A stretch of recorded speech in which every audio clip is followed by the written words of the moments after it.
Disinilah letak di mana local brand itu dijadiin sebagai jurus marketing. Dan di sini kita bakal bicarain produk dengan lambang berry. Mungkin gue nggak bisa sebutin secara gamblang, nanti gue bakal lanjut di part kedua.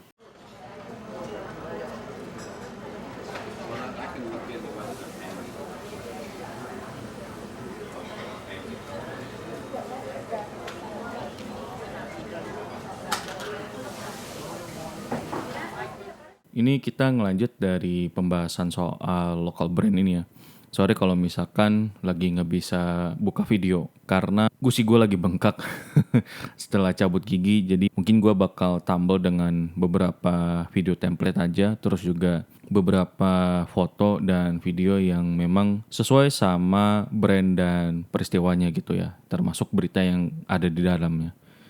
Nah, di sini gue udah ngomongin sebelumnya soal masalah Mito dan Evercost, bagaimana mereka bisa cemerlang di industri teknologi sampai akhirnya ya mereka cari cara lain. Mito dengan Mito Chibanya, sedangkan Evercost mereka masih mencari cara untuk bisa bertahan di industri teknologi. Nah, sebenarnya banyak loh perusahaan-perusahaan teknologi di Indonesia yang akhirnya mencoba peruntungan juga di HP yang gue juga udah sempat announce juga atau gue udah sempat bilang juga. Tapi hasilnya ya pada keteteran semua. Advan meskipun dengan HP harga 1,7 jutanya yang sekarang, tetap mereka juga harus putar otak ya gimana caranya biar HP mereka tuh bisa diterima sama pasar Indonesia. Sedangkan beberapa perusahaan teknologi lain, SPC, mereka dengan smart LED-nya dan masih dengan CCTV-nya ya. Polytron mereka beralih ke electric vehicle. Ternyata ada satu perusahaan yang mereknya juga nggak begitu terkenal, tapi dia sempat bikin HP di masa kejayaannya Mito dan Evercost. Bahkan dia juga menjadi salah satu pengadaan laptop untuk pegawai negeri sipil. Tapi kalau kita lihat ya dari beberapa influencer, ya sebenarnya cuma satu influencer sih. Ada yang bilang kalau sebenarnya laptop ini bukan laptop yang bagus amat.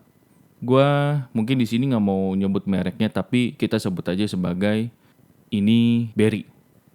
Ini Berry sebenarnya merupakan salah satu perusahaan yang mungkin setaranya perusahaan menengah ya. Jadi bukan perusahaan gede banget yang ada di Sumatera sana lah gitu. Memang kalau dilihat dari beberapa info, sebenarnya spek laptop ini nggak jelek-jelek amat. Pakai prosesor i7, gue lupa antar generasi 11 atau 12, yang harusnya kalau buat kerjaan itu bisa lebih bagus ya. Karena kan i7. Harganya ya kalau dibilang sih katanya sekitar 14 jutaan. Menurut gue masih wajar karena gue pernah nemu laptop prosesor i7, kalau nggak salah i7 Gen 10 atau Gen 11 gitu. Harga yang ditawarin kalau nggak salah sekitaran 20 juta. Dan itu juga merek terkenal, bukan merek yang kita nggak tahu itu dari mana. Tapi yang menjadi perhatian adalah build quality dari si laptop ini. Yang ternyata mungkin secara spek bagus ya. Tapi kalau kita bicara build quality kayak misalkan nih mousepadnya sering lari atau keypadnya sering gendelep gitu kan. Atau yang lebih parah lagi tiba-tiba langsung blue screen padahal cuma buka berapa window gitu kan, buka 3-4 window. Berarti kan sebenarnya ada masalah gitu di bagian desain dan quality controlnya. Dan inilah yang akhirnya membuat orang yang mikir, wah ini laptop karya anak bangsa nih, begini gitu kan, laptop lokal gitu. Bahkan sampai pemerintah percaya kalau ini tuh laptop bagus banget gitu. Apalagi dengan spek i7 harga 14 juta yang menurut gua masih oke gitu kan. Dan ternyata build quality-nya hancur. Nah ini yang sebenarnya disayangkan. Kok kenapa ada orang pakai iming-iming produk lokal gitu kan. Dan ini bukan cuma berlaku di Iniberry. Ada juga beberapa merek yang sebenarnya juga secara kualitas ya biasa aja, tapi karena dibilang ini produk lokal, jadinya orang kayak wah oke, kita beli gitu kan karena ini produk lokal gitu. Dan nggak sedikit yang akhirnya mereka sebenarnya beli barangnya itu barang dari Cina, terus mereka rebranding dan akhirnya menjadi ya dianggapnya sebagai produk lokal. Ambil contoh, mungkin Migo bukan sebagai produk lokal resmi, Tapi gue anggap itu sebagai produk lokal karena ya lu mau cari di mana itu nama Migo. Palingan cuma ada di Indonesia kan. Migo ini sebenarnya bisa dibilang produk yang antah berantah. Jual keyboard, ya. Jual monitor, ya. Apapun yang menurut dia bisa dijual, dijual. Dan gue lihat di situ juga monitornya bukan termasuk monitor terbaik. Apalagi dengan harga budget yang menurut gue juga lu masih bisa cari tuh ya monitor budget yang bagus dan masih bisa dikasih garansi 2 tahun bahkan sampai 3 tahun.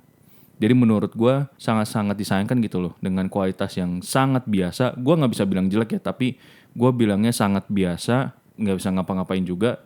Tapi karena dianggapnya sebagai produk yang murah dan produk lokal gitu ya, jadinya dianggap apa ya, kayak jelek gitu loh seakan-akan produk lokal sekarang ini. Belum lagi kalau kita bicara aplikasi yang ada di Indonesia ya, Bukalapak, Tokopedia, gue sangat menyayangkan sih beberapa aplikasi yang harusnya bisa menaikkan taraf hidup masyarakat atau bahkan lebih spesifiknya taraf hidup UMKM malah jadinya nggak jelas gitu.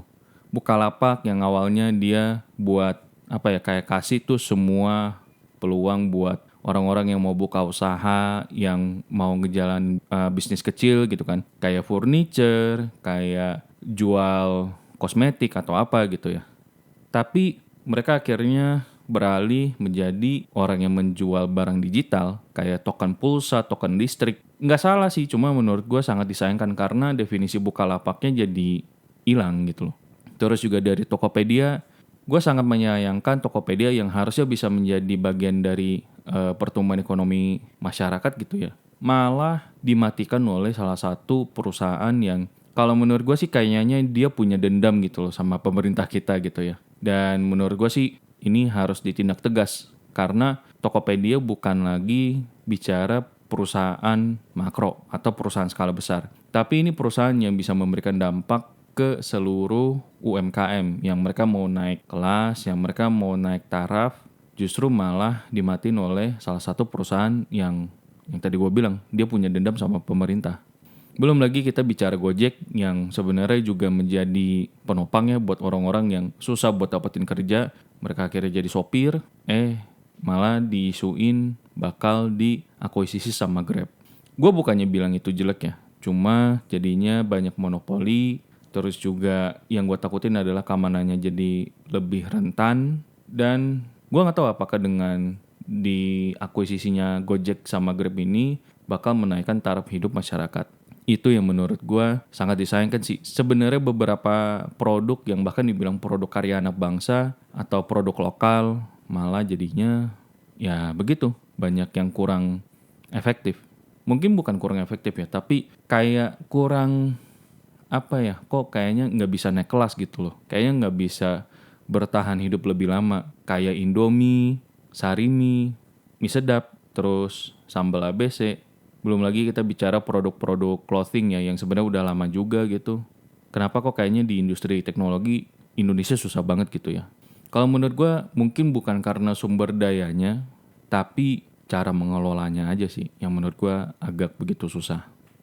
Nah, kedepannya gue bakal ngomong apa yang sebenarnya terjadi dengan negativity dari produk lokal ini. Kenapa kok kayaknya sekarang produk lokal untuk di beberapa sektor itu bukan menjadi jaminan untuk orang beli barang.